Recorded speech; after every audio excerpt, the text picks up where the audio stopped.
our thoughts. Help us break down this mystery.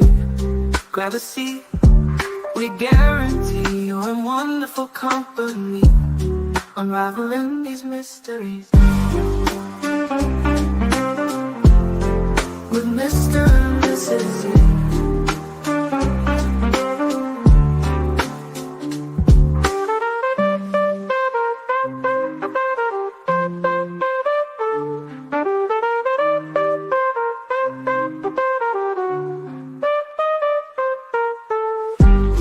Unraveling these mysteries with Mr. and Mrs. E.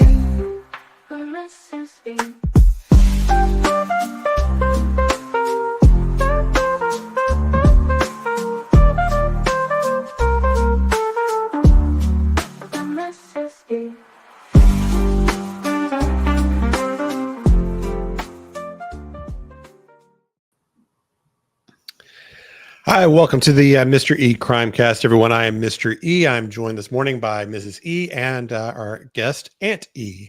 How are you doing there, Aunt E? Good. How are you guys? Good. We're just having a little technical issue with our StreamYard here on the chat area, but I think everyone can hear us. We just can't see the chat yet, right? I can't see it. I can't either. Yeah, I think we might have it. There's something wrong with the setting. So Mrs. E will figure that out here. If you are joining us this morning, caught us a couple of days ago, we went over the background for the Megan Boswell story. Her jury selection was the last 2 days, so that was a lengthy process. And then this morning, they are currently doing opening arguments. So we are going to hop on there shortly. Yeah, and, I'm working on it. Mrs. E is when working on that. I sent a test message and it says it does not support comments on private videos. I know. That happened to me too. So she's trying. Yeah, to I'm working on it. I can kind of see chat on my phone here, but I just can't see it up on the screen. But that's okay. I'll pull it up on my phone. But anyway, so I appreciate everybody being here this morning. We have Real Me 2, Dreaming of Blue Skies and Sandy Beaches, helping us out there with the mod work. So we appreciate you doing that for us. So good morning, Sheila, Betha, Becky. Let's see, Karen Wynn. Appreciate you all being here. PJ, Sheila, Justice Jane. Let's see, Reserved Glitchin, Grandma Chachi, and great. So we appreciate you all being here. We don't usually do these kind of early morning streams, but we wanted to. We plan on as much as we can covering the trial. And we do have this morning free to be able to do that, and so we'll get on that here pretty soon. Sorry, y'all. I'm not sure what I did wrong. To be honest, I made it. I had it private, and then I forgot to make it public, so that's why it's acting weird. Okay. So I'm just keep talking to everybody, and Sure. I'll keep looking, trying to figure out if I can fix it. Well, I know they originally thought the trial might start Monday, but that jury selection ended up taking two full days, and they're going to have those folks sequestered for the next 2, 3, 4 months. So our understanding is, they'll minimal television, no phones, no contact with the outside world, and that kind of thing. I can't imagine being on a jury and not being able to use my phone or have my phone for communication.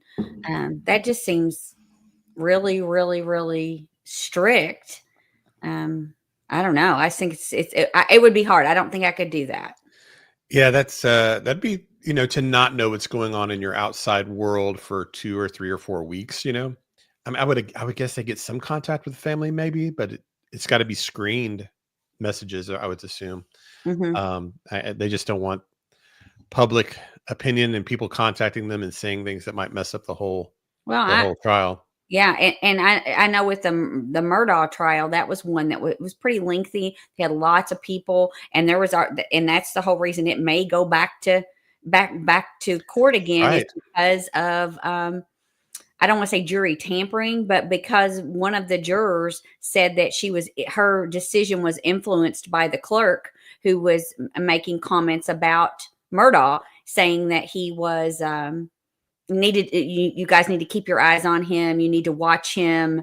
Don't let him fool you. The comments like that made that juror feel like, you know, maybe he's guilty. And then there was people that said the clerk also made comments that if he was guilty, she would sell more books because she was writing a book about the trial.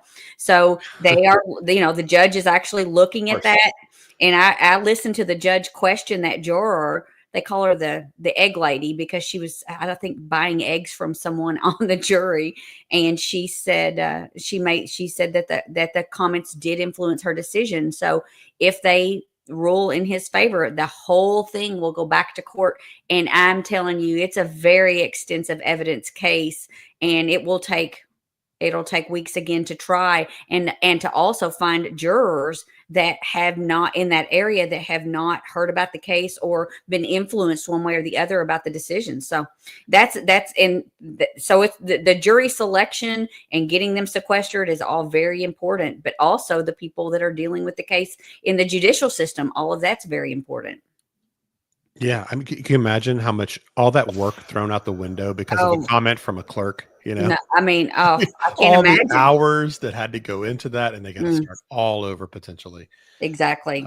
So yeah, you don't want that to happen here. So, good morning to you too, Art Taylor. I can't reply back in the comments. I'm going to read it from my phone because Mrs. E's working on that over here. What's going to happen, guys, is we'll have to end this one, but I'm going to redirect to the next stream. So just bear with me because I accidentally set it up for private on StreamYard and it will not let me change it. So I'm going to have to redirect. So just give me a couple minutes. Y'all keep talking.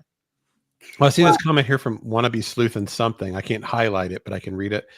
Says, I threw on my true crime because I was outside having a smoke and this delivery guy was about to hit on me. So I was trying to show him I'm a train wreck as quickly as possible. Just out of curiosity, Wannabe Sleuth and something. How do you... How does that, what did you do to portray that you're a train wreck? Just curious what kind of act you had to put on there to pull that off. That's kind of funny. But yeah, good morning to everybody else too. We sorry about our technical little snafu here. We didn't realize it till the show had already started. And we've got Dreaming of Blue Skies and Sandy Beaches as our mod today. Thank you so much for being there. The Real Me Too is also yes on and off. I know. Let's see. We've got Becky Parameter. Good morning. I'm sorry. It's not Parameter. It's Parmenter. Becky Parmenter. Sorry. And good morning, Sheila. Lots of people on this morning. But this is a case that Mrs. E has really delved into, and we want to cover it because this trial could have a lot of implications to other cases that we've covered and talked about. So we're really anxious to see how this proceeds. Yeah. So we if you were with us, I think most of you, looks like, were with us on the last live, at least for parts.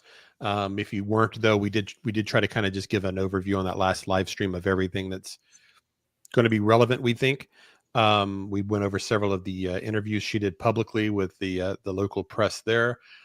She's being charged with 20 different counts. The majority of those are actually about lying to the authorities. I think there's 12 counts of that, making false reports, because her story changed so frequently.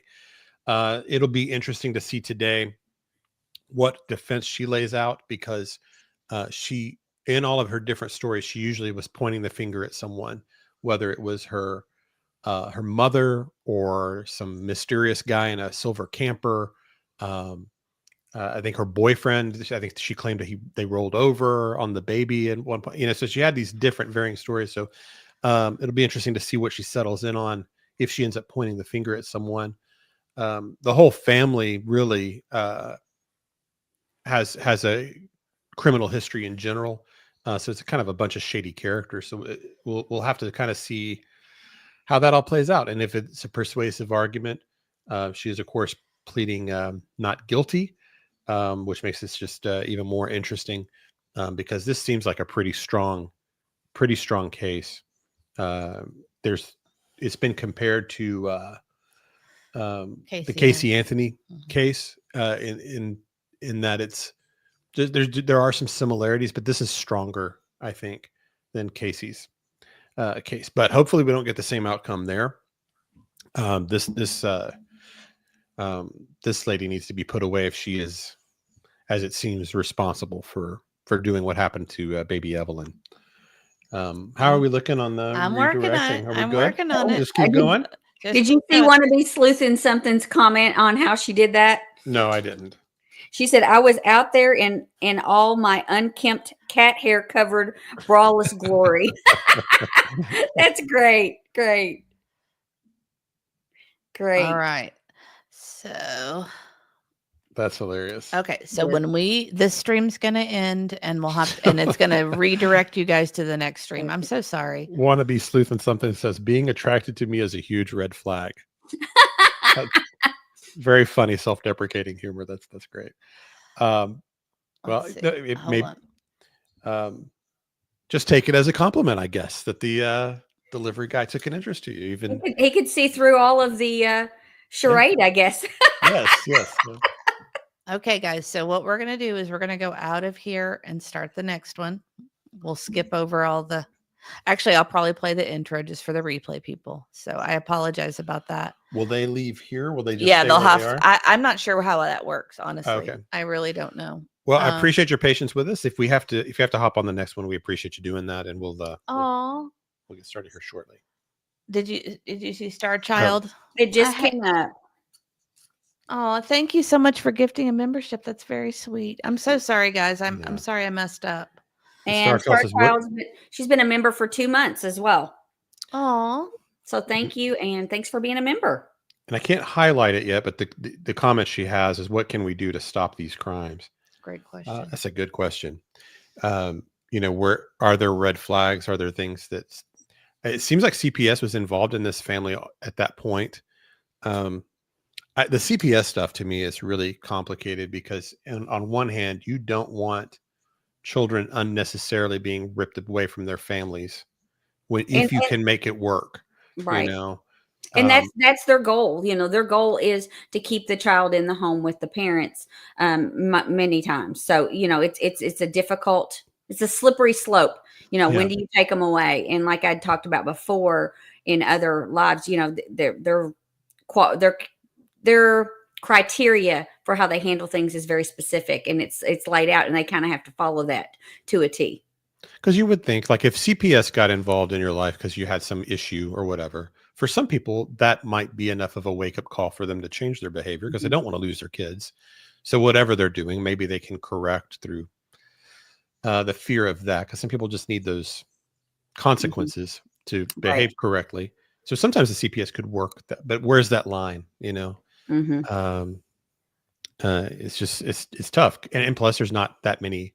If you're talking about taking kids out of the home, there's a foster parent shortage out there for sure, and sometimes the foster parent situations can be worse than the situation they're in currently. Yes. Okay, friends, I think I've got it figured out. So you should be redirected right after the stream to the next one. I'm so sorry about my mistake. We're still fairly new at this stuff, and I make mistakes, so I apologize. I think it's okay. Okay, well, I hope to see you on the next stream. We're going to wrap this one up. We'll start with the intro, and we'll see you in a minute. Thank you. Thanks.